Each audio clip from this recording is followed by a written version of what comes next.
Hi, and welcome to the video where I'm going to solve the problem where you have a football player and they kick the ball and they're going to see whether or not it goes over the goalpost and if it rises or falls. So in this problem is similar to the hit the target labs, so that's why we're going to do a similar problem, not the exact same problem, but a similar one. So here is the question. So we have this goalpost. This is based off a problem in a book, a little different, but more or less the same idea. So you have a goalpost that's 3.44 meters high.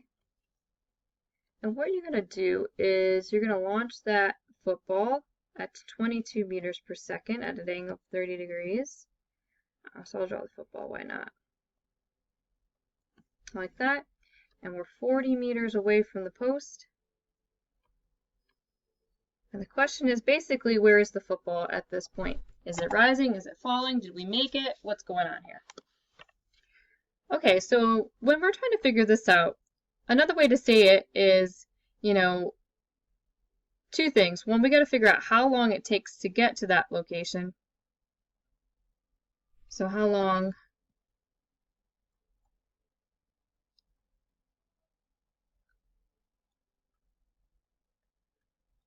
and then lastly, where? Where is it? Now, since we have two measurements, we can use either of these measurements to find either of these quantities. So even though I'm going to show you one method, you can actually do the whole thing doing it the opposite way. For example, if I do solve for things in x, I could solve for things in y in another way. But this is the approach I'm going to take. But first, I must always figure out my vx and vy. So I'm going to go ahead and do that. So my vx and vy, what makes up this 22? That's a y. So vy is going to be v, which is going to be my hypotenuse, times sine of 30, which I calculated earlier, as 11. So this is 30 degrees. So I'm doing trig here. This is going to be 22 meters per second times cosine 30. So 22 times cosine 30. Oops. I get 1905. This is in meters per second, like that. So these are my values I want to use, so that's when I ignore this. I'm not going to use it for anything else. So what I'm going to do is figure out how long it takes to get to that location. I'm going to use the x. You can use the y, but I'm going to go ahead and use the x. No preference, really. Actually, the reason why I use the x is because it's easier to calculate, to be quite honest. Which is basically the x component. How long? So remember that the x is calculated as dx over t, or something along these lines. So in other words, if I want to find out how long, this is a pretty simple calculation. So it's going to be dx divided by vx. So good news, we have dx. That's how far it is from the point right here. That's this.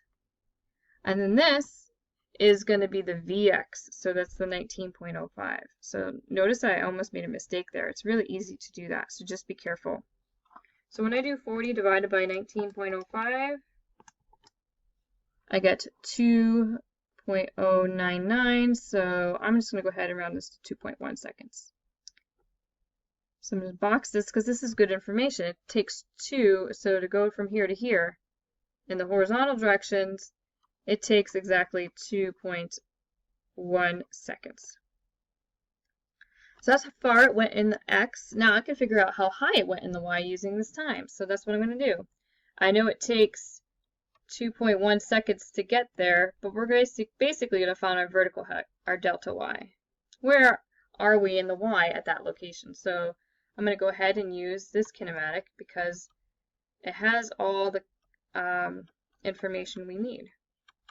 And this is a very powerful equation because it will tell you exactly where that object's height-wise is based on time. So it's really, really helpful. So what I'm going to do is do the initial velocity in the y. So notice I'm using a y value. So I'm going to put this in blue. So notice that this goes here, different than x. I'm going to use the time that we got, which is 2.1, and then go ahead and plug in my rest. The acceleration due to gravity is given, and then I got 2.1 seconds squared. I like to do this in parts just because of the whole negative part in this. So I get 23.1 for this first part. Now I'm going to go ahead and do the second part. It's a little more work, but it actually saves me from making mistakes. So minus 21.63.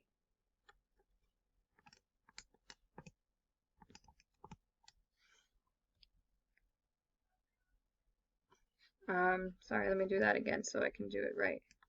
Minus 21.63 and get 1.47 meters tall.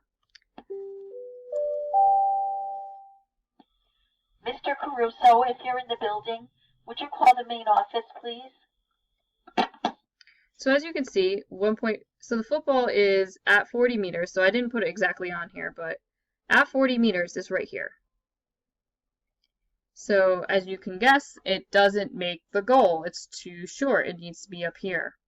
So the answer is no, right? No. Did not make goal. That's because it's too short.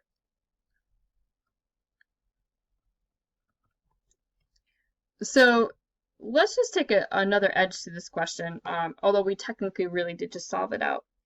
So naturally we're at 1.47, but let's pretend. Do we know if it's rising or falling? In other words, is this in the process of rising and then it's going to peak over here? Or did it rise and fall already and we're just short like that? So I'm going to answer the question, rise or fall. And the way we can figure out if it's going to rise or fall will actually have to do with the trajectory itself. So if we think about what an object does, right? If I could figure out the time at the half and compare it to the time I have, I could figure out if it's rising and falling. If I'm before the half time, then it's rising, right? Because it takes time to do that. So if I'm before the half time, I'm rising. And if I'm after half time, I'm falling. I'm going to guess that I'm falling here, but let's just pretend that I don't know. So the time it takes to fall or rise this way. So my easy way is to start here, because if I start here, my initial velocity is 0, and then I figure out how long it takes to go from here to here. Well, I already have this height. I'm sorry. I don't have this height, but I do have this velocity, which I'll call it a final. So let me just change that.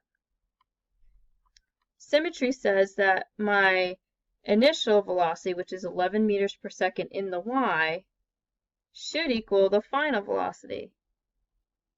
Like that. So how long does it take to go from here to here? Vf equals Vi plus At.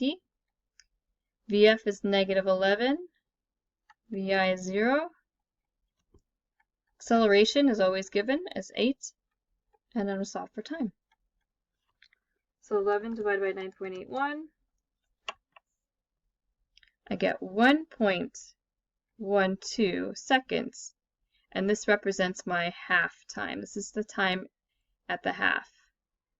Now looking at the conditions, my time that I got to at 40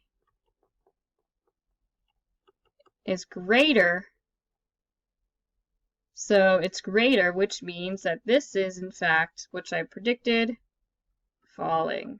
So this already did its trajectory. So officially, this is kind of what happened. It went up and then went back down. So too short, confirmed, it is falling at that point. So the moral of this lesson is, if you have multiple pieces of information like the position and the x and position and the y, you don't have to use them all. Just use what you need to figure out the problem. So what I did is found how long it took in the x and then used it to find y. You can do the opposite. You can find how long it took to get to the y and then figure out the x. So you could have done this problem differently. It all works out to be the same. So I hope you found this helpful, and this is a really good problem to study, especially for AP, because this is a very similar AP question.